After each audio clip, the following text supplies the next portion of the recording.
എന്തെല്ലാം കേൾക്കേണ്ടി വന്നു. കൂലിപ്പണിക്കാരൻ രാജൻ, തൃശ്ശൂരിൽ നിന്നൊരു പണിക്കാരനെ കിട്ടി വാർക്കപ്പണിക്ക്. ഞാൻ തുറന്നു പറയട്ടെ, ഒരു കൂലിപ്പണിക്കാരൻ രാജൻ എന്ന വാക്ക് കേൾക്കുമ്പോൾ ഈ പാർട്ടി ഓഫീസിൽ നിന്ന് പറയാം, എനിക്ക് ആത്മാഭിമാനം വർദ്ധിക്കുന്നതല്ലാതെ ഒരു തരി പോലും അത് കുറഞ്ഞിട്ടില്ല.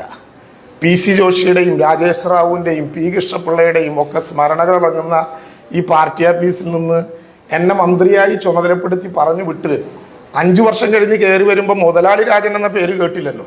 കൂലിപ്പണിക്കാരൻ രാജൻ എന്ന് പറയുന്നതിൽ ആത്മാഭിമാനമുള്ളയാളാണ് ഞാൻ എന്ന് ആവർത്തിച്ച് വികാരപരമായി തന്നെ പറയണം എന്നാണ് എനിക്കിഷ്ടം.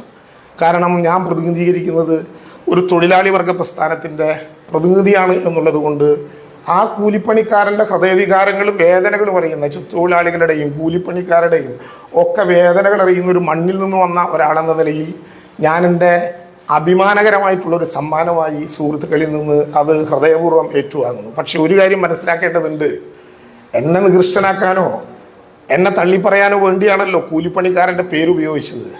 അപ്പോൾ കൂലിപ്പണിക്കാരനെ കുറിച്ച് ഈ പറയുന്നവൻ്റെ സങ്കല്പം എന്തായിരിക്കും?